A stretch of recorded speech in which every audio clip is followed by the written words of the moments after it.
The Lord be with you. And with your spirit. A proclamation from the Holy Gospel according to Saint Matthew. Glory to you, O Lord. Jesus told his disciples this parable.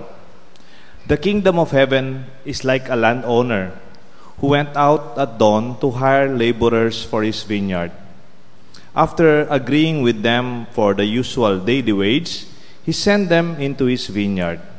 Going out about 9 o'clock, the landowner saw others standing idle in the marketplace.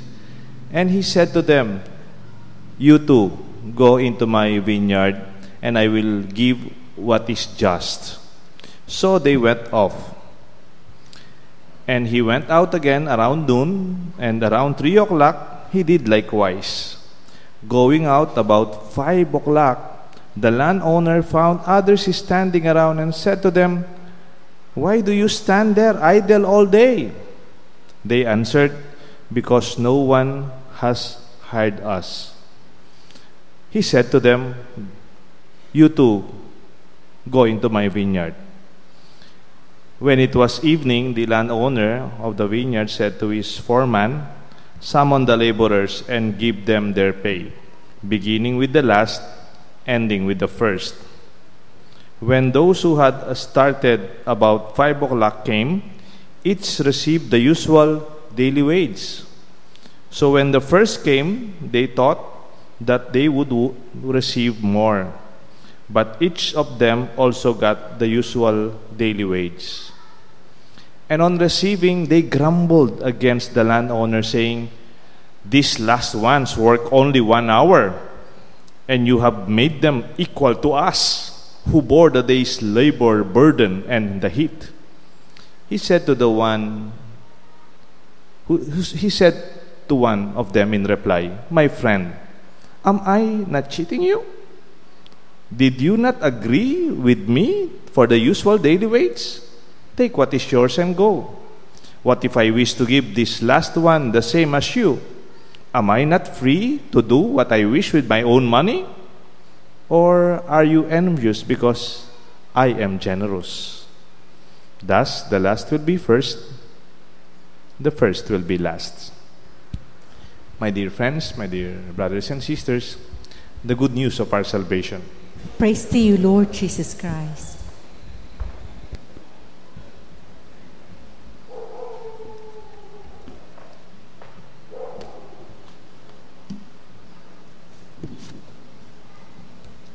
In the name of the Father, the Son, the Holy Spirit. Amen. I would like to use Kapampangan for the title of my reflection, inspired by Father Ninoy Canlas.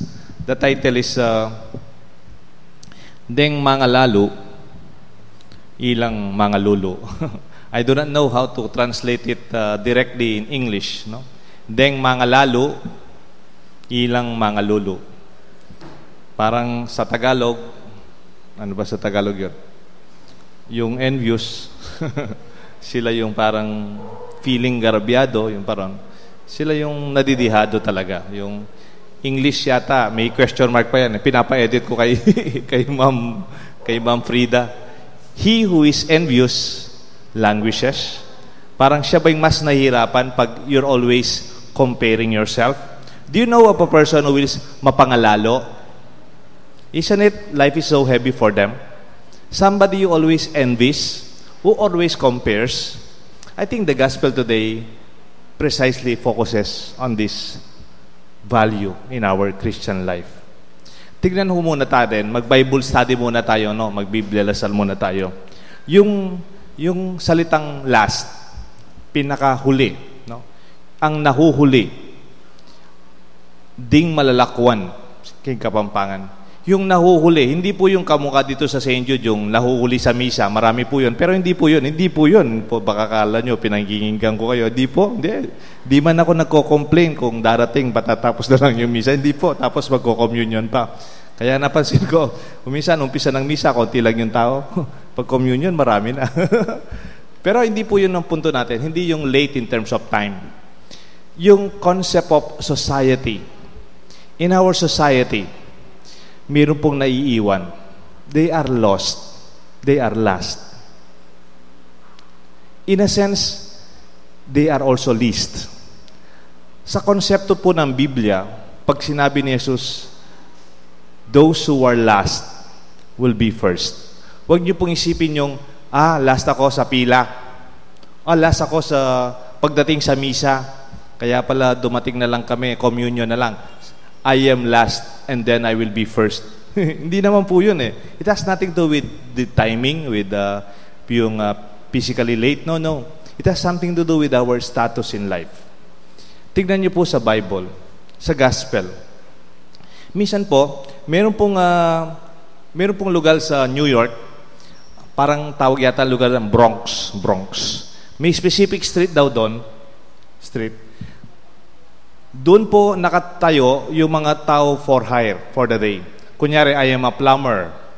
I have a notebook, or I have a paper, nakalagay, plumber. If I am a carpenter, nakatayo din ako doon, nakalagay, carpenter. If I am an electrician, nandun ako sa kanto, nakatayo, electrician. And then may suki-suki daw sila. Then dadating, kukunin sila for the day, the plumber, the electrician, or even the carpenter, they are hired. Alam niyo po, sino daw yung nahuhuli, hindi nakukuha?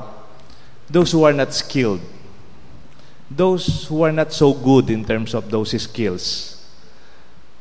And then, those who have less opportunities in terms of learning more than others. Naiiwan sila, hindi naman dahil tamad sila. Hindi. In fact, yung nakita ni Jesus dito, alas 5 na lang, nakatayo pa kayo dyan. Anong sinagot nila? Because no one hired us. No one took us. No one believed in our capacity. No one entrusted anything to us. Hindi naman po yung hindi sila naghahanap. Nakatayo sila doon naghihintay ng opportunity. They are there. They are not sleeping. They are not resting. They are looking for that opportunity. Kaya nasa marketplace sila. Parang human labor marketplace, something like that. Or parang headhunting sa HRD. And nobody hired them. The concept of the last, not the physically last or those who are last in terms of time. No. Those who are last in terms of skill, opportunity, and even capacity. Kaya nga if you are hired first, maybe you must be very good. Baka summa cum laude ka. Kaya naman pala. Kaya pala you were hired first. Ba? Mataas pala yung grade mo, tsaka maganda yung school mo. Di ba? Meron palang kilala yung reference mo. You are well connected. Kaya pala you are hired because you have the skill. And then if those who are hired less or in the last, it has nothing to do with you. It has something to do with the generosity of God. Minsan daw may lolo. Tinanong daw yung lolo. Actually, pari po yung kwento. Kwento ng pari ito. Sabi daw nung bata sila, Lolo, sinong paborito mo sa aming yung mga apo? Yung apo daw, simple lang sumagot, walang binabanggit na pangalan. Ang sasagot lang daw ng lolo, siyempre, yung pinaka-nangangailangan. Di ba? Di ba sa atin, ako yung favorite kong apo, yung magaling, yung masipag, yung poging kamukha ko. Hindi. Ang lolo, sabi niya, ang paborito ko, kung sino ang pinaka-nangangailangan. It reflects the heart of God. For the human perspective, our relationship is what is just, what is legal, what is acceptable.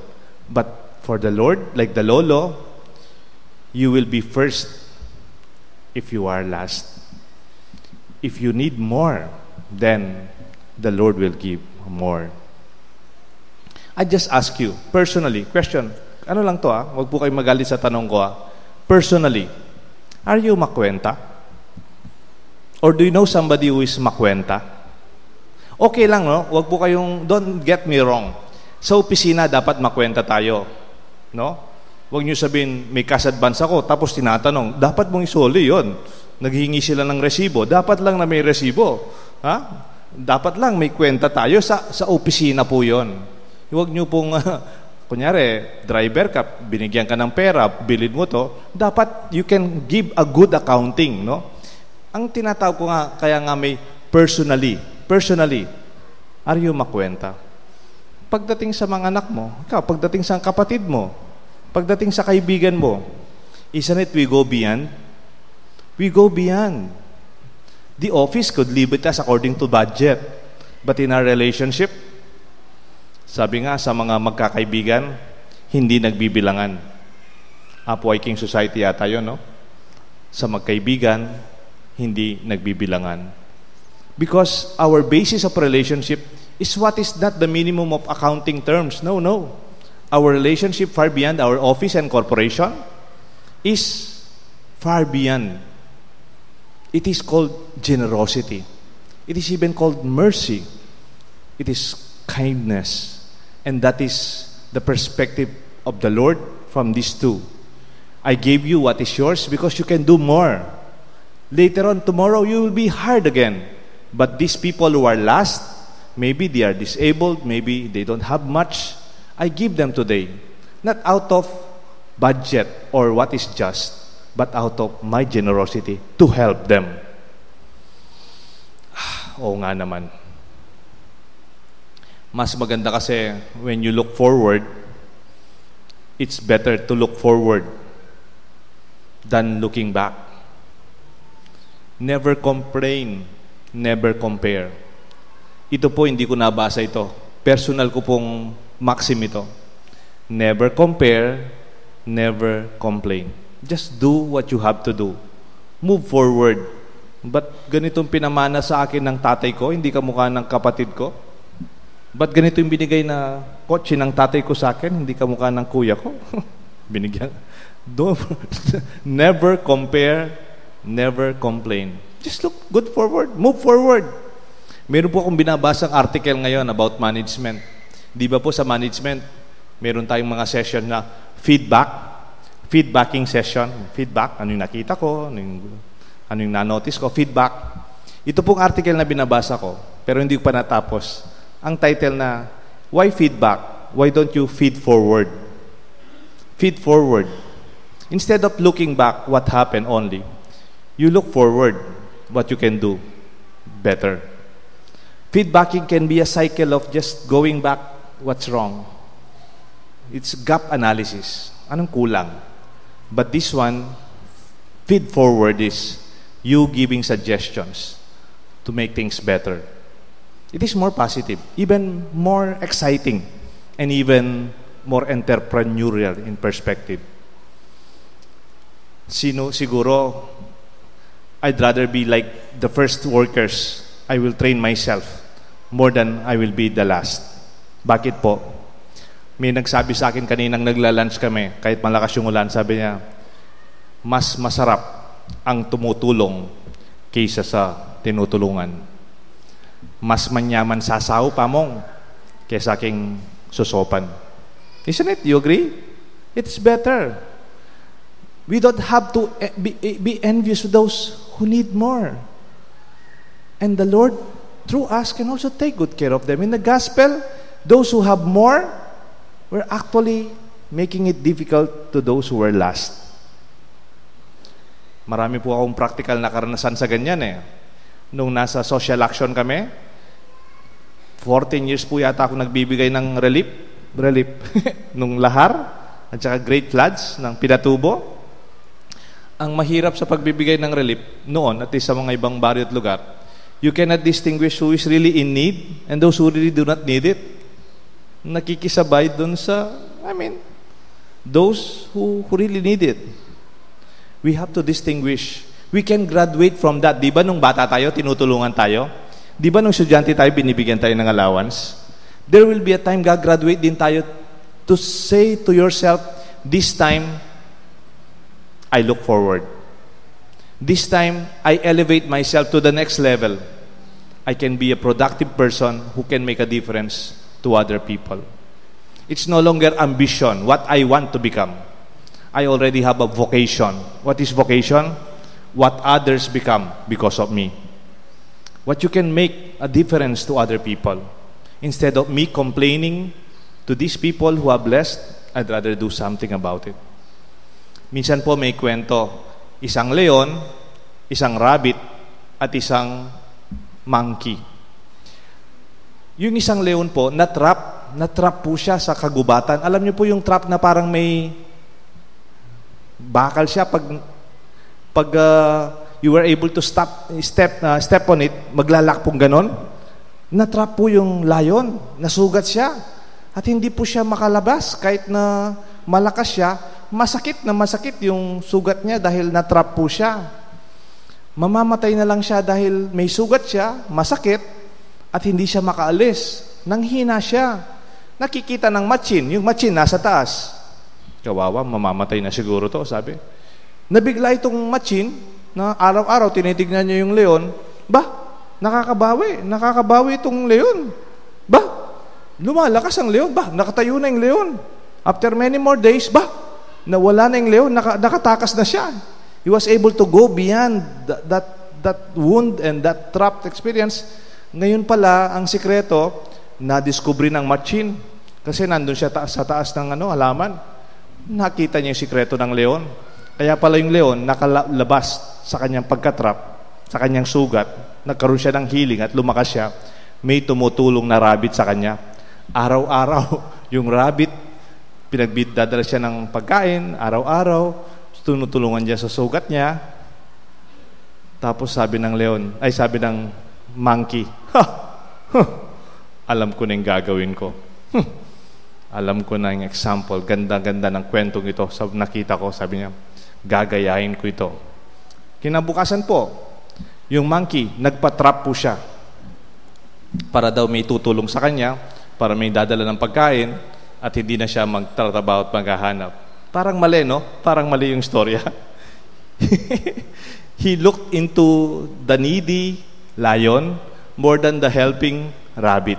Sa gospel, you can look into the needy people the Lord generously helped, or you can look at yourself as the person who can make a difference, whose daily job is not wasted because you are able to make a difference, not only to yourself, to your family, and even to our society.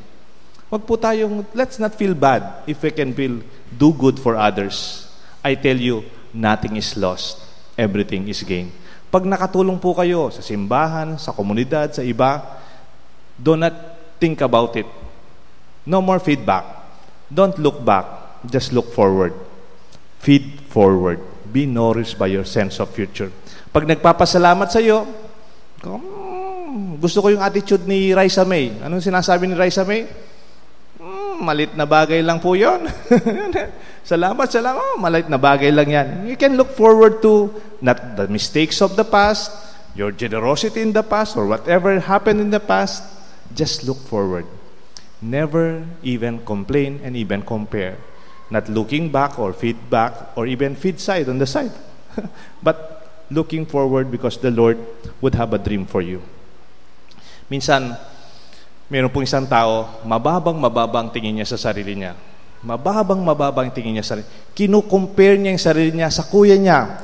Kinukompare niya yung sarili niya sa kasama niya sa trabaho. He was always angry with the situation. Ba't ganito ang buhay ko? Hindi kabuka ng kuya ko, successful siya. Mga kaklase ko, they are better. Ba't hindi binigay ito sa akin ng nanay ko? Ba't binigay sa iba? Because they always look at themselves that way. Minsan daw po, bigla na lang siyang umiiyak at narinig niya yung song na to. Dahil ang song na to, parang naging team song niya. Later on, nakabawi po siya. Ang title po ng song kay Barry Manilow, ang title po, All the Time. Kung may time po kayo, i-download niyo po yung song na to, lalo na yung lyrics niya. Hindi ko na po ikakanta dahil maganda yung panahon konti ngayon. Salamat, hindi na umulan. Baka bumalik pa si Mario. Pero sabi lang nung song, all the time, all the wasted time, all the years waiting for a sign to think I had it all. I already have it. Ang inahanap ko, kino-complain ko, I already have it. Nasa sakin na. All the time. All the time, I was just waiting. Lord, give me this, this will be the sign. No, you already have it.